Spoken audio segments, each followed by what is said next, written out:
अस्सलाम वालेकुम मेरे प्यारे अजीज viewers, welcome to my channel. उम्मीद करती हूँ कि आप सब खैरियत से होंगे। अगर आपने मेरे चैनल को अभी तक सब्सक्राइब नहीं किया है तो आपसे रिक्वेस्ट है कि चैनल को सब्सक्राइब कर दीजिएगा, वीडियो को लाइक कर दीजिएगा और जिसको इसकी ज़रूरत है उस तक इसको शेयर कर दीजिएगा।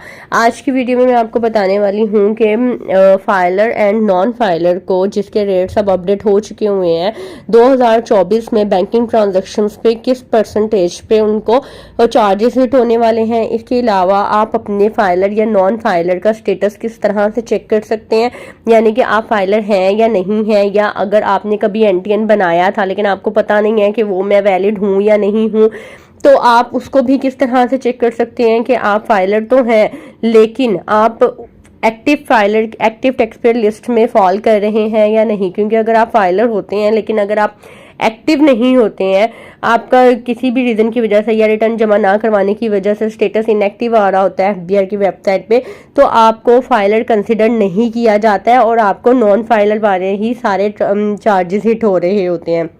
तो ये वीडियो इन्फॉर्मेटिव होने वाली है, शुरू करते हैं।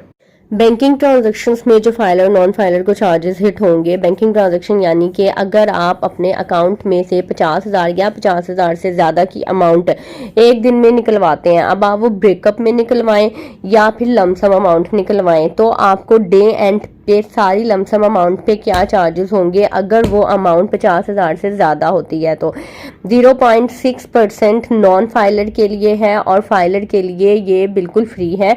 यानी कि अगर आप फाइलर हैं तो आप बैंक में से जितने चाहे मर्जी पैसे निकलवाएं, 50,000 निकलवाएं या 50,000 से ज़्यादा निकलवाएं, आपको कोई चार्जेस हिट नहीं होंगे। लेकिन अगर आप नॉन फाइलर हैं तो आप सारा दिन में जब जो भी अमाउंट निकलवाते हैं, फॉर एग्जांपल अगर आपने सारा दिन में तकरीबन कोई 1 लाख रुपए निकलवाए हैं तो आपको 0.6% चार्जेस हिट होंगे टोटल अमाउंट पे। इसको मैं आपको कैलकुलेट करने का तरीका भी बता देती हूँ।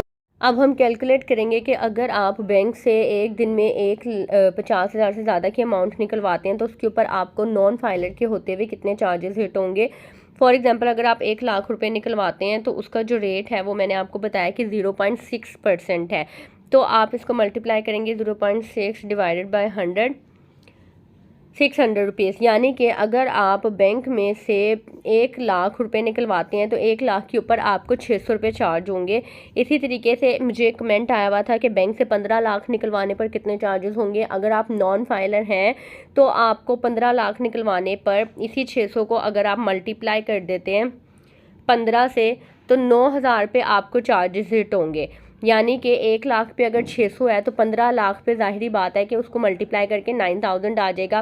और अगर मैं आपको दूसरे तरीके से बताऊं तो 15 लाख आप डायरेक्ट कर सकते हैं, उसका आप 0.6% निकालें तो भी आपके पास 9,000 ही आएगा। ठीक है, फाइलर के लिए बिल्कुल फ्री है और नॉन फाइलर के लिए इन्होंने ये रेट एप्लीकेबल कर दिए हैं जो कि फ़िलहाल 30 जून 2024 तक ही एप्लीकेबल है।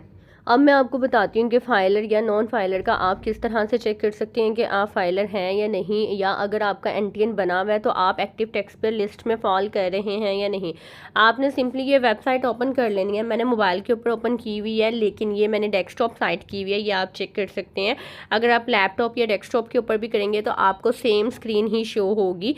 मेरे लिए मोबाइल पर ईजी रहता है तो मैं इस वजह से लैपटॉप अपनी मोबाइल पर ही यूज़ कर लेती हूँ, उस पर रिकॉर्डिंग कर लेती हूँ।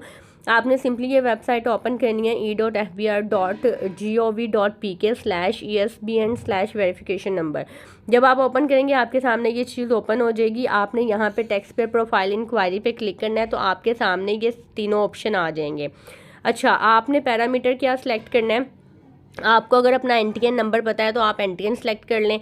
पासपोर्ट नंबर से रजिस्ट्रेशन है, पासपोर्ट से कर लें या सीएनआईसी से, तो मैं मोस्टली सीएनआईसी से ही करती हूँ। तो आपने अपना सीएनआईसी सेलेक्ट कर लेना है। यहाँ पे रजिस्ट्रेशन नंबर पे उन्होंने लिखा हुआ है कि type NTN without check digit और सीएनआईसी विदाउट डैशेस। यानी कि अगर आपने एनटीएन यहाँ पे सिलेक्ट किया है तो शुरू के साथ इनसे आपने एंटर करने हैं। वो मैं आपको बताती हूँ एनटीएन नंबर किस तरह का होता है।